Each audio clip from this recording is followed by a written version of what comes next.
Alors je m'appelle Charles Chillet, j'ai 25 ans et je suis beaucoup de casquettes, on va dire vidéaste, c'est celle qui résume le plus de choses.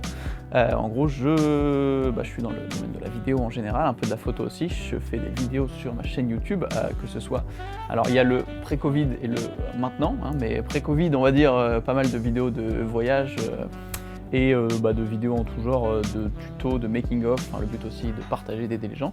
Et maintenant, je fais beaucoup plus de vidéos tech, matos, éclairage, je me suis un peu en mode studio quoi.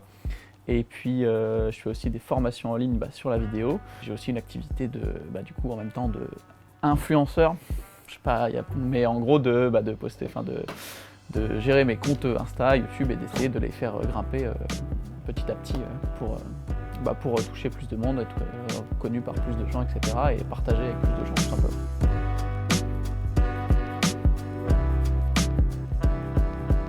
En photographe, alors je suis énormément de photographes, mais en fait j'en ai tellement que c'est le problème d'Instagram, c'est que tu vois les photos, tu reconnais des fois à peu près les gens, mais tu ne fais pas attention, et j'en ai suivi pas mal récemment, donc j'ai pas forcément les noms, mais en France il y a Jonathan Bertin qui est excellent, qui fait vraiment pas des photos Instagram, mais des vraies photos, qui a vraiment une patte et tout.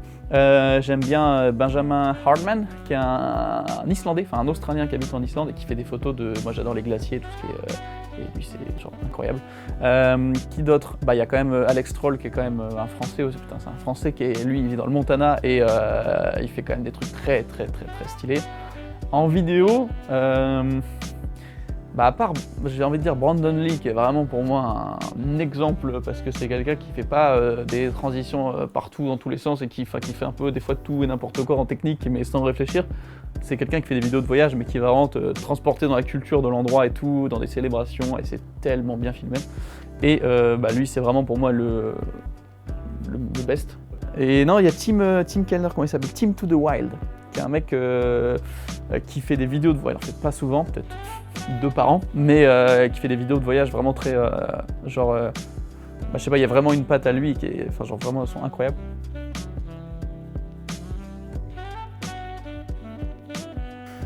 Ah, c'est bien parce que le seul projet pro c'est dur, mais si en fait si c'est bon, si tout à l'heure j'ai hésité, mais en fait je viens de le retrouver. C'est le lac Baïkal, qui est en soi un voyage, mais en même temps il y a des vidéos qui en ont découlé, mais c'est vraiment l'endroit qui m'a le plus touché, que j'ai le plus aimé et que vraiment j'ai trop envie d'y retourner parce que j'ai juste envie d'aller m'asseoir sur le lac gelé, de me poser 1 heure et d'attendre, tu vois, être assis et genre rien faire et juste regarder, ce que j'avais pas eu le temps de trop le faire sur le moment parce que t'es toujours dans le rush à faire plein de choses. Mais c'est vraiment tu roules pendant 1 semaine sur un lac gelé perdu dans la pampa avec des fissures de glace partout. Moi j'adore les grandes étendues, le froid, la neige, la glace, là il y avait un petit peu le cocktail parfait et franchement c'était incroyable. Et la vidéo que j'en ai fait est une de celles que j'aime le plus, ou voire celle que j'aime le plus, donc au final tout se rejoint et je pense que c'est ça le projet qui m'a fait le plus kiffer.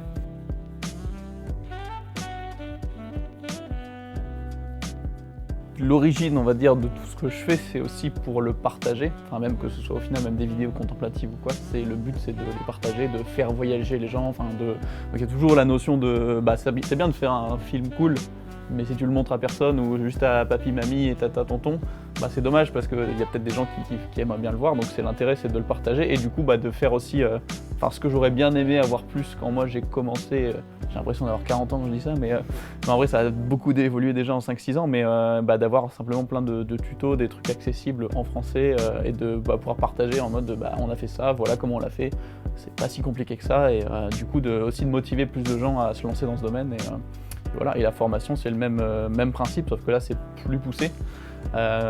Il y a aussi un peu d'échange etc. avec les gens et, qui sont inscrits et les retours ça fait plaisir justement c'est dur de vendre quelque chose quand même parce que là les gens investissent littéralement leur argent mais c'est vraiment plus complet et le but c'est d'aider les gens à se lancer, à se développer et à découvrir un petit peu plus le monde de la vidéo.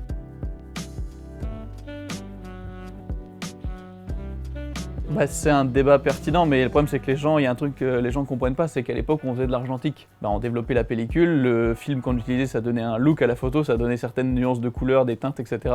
Et en fait, bah, quand tu prends une photo en numérique, bah, y a pas ça. Donc le débat, t'as dit le terme développé sous Lightroom, mais ça vient de là, et le but c'est de... Enfin, il y a une limite à pas franchir selon moi, tu vois, mais tant que pour moi la photo reste entre guillemets naturelle.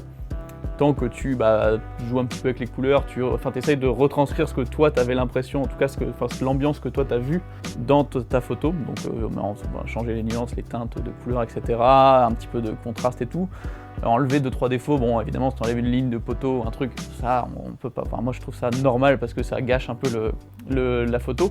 Et ça fait partie complètement pour moi du process d'une photo en numérique en tout cas. Ça fait partie peut-être à 30%, enfin c'est même 50% limite du travail. Et après il y a la frontière où ça devient un peu de la photo manipulation, je sais pas si c'est le terme exact, mais c'est en soi une part complète. Enfin il y a des gens qui font des trucs incroyables je trouve. Pour moi tant que c'est dit.